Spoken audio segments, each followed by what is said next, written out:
পার্শ্ববর্তী দেশ ভারতের ত্রিপুরায় বাংলাদেশের সহকারী হাইকমিশনে হামলার ঘটনা ঘটেছে। সোমবার 2 ডিসেম্বর দুপুরে হাইকমিশনের সামনে হিন্দু সংঘর্ষ সমিতি আয়োজিত একটি সভার পর এই হামলার ঘটনা ঘটে। এখন জনমনে আতঙ্ক কি হতে যাচ্ছে।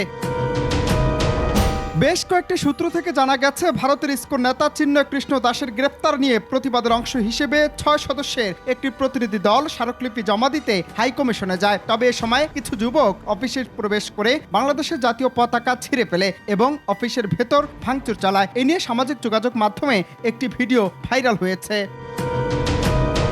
তবে ঘটনার পরপরই ত্রিপুরা পুলিশ ঘটনাস্থলে উপস্থিত হয়ে পরিস্থিতি পরিদর্শন করে। এ বিষয়ে পুলিশ কোনো মন্তব্য করেনি। হিন্দু সংঘর্ষ সমিতির পক্ষ থেকে জানানো হয়, হামলার বিষয়ে তাদের কোনো ধারণা ছিল না। একই ইস্যুতে কোচবিহারে সনাতনী হিন্দু মঞ্চ প্রতিবাদ জানিয়ে কুশপুত্তলিকা দাহ করে এবং সীমান্ত এলাকায় বিক্ষোভ মিছিল করে। এছাড়াও পেট্রাপোল সীমান্তে একটি সমাবেশ অনুষ্ঠিত হয়। সেখানে বাংলাদেশের সংখ্যালঘুদের অধিকার রক্ষার দাবি জানানো হয়।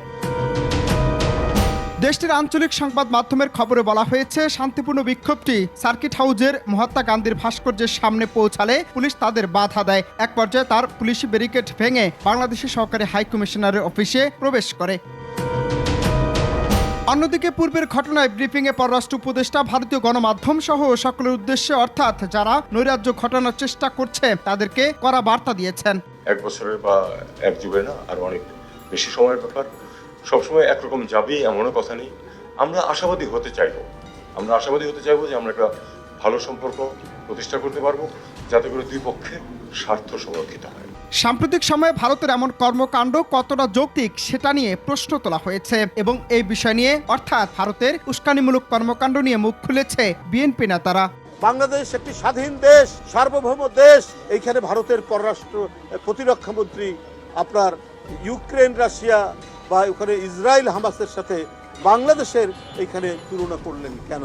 এসব বক্তব্যগুলি একটা বড় প্রশ্নের জন্ম দিচ্ছে মানুষের মনে।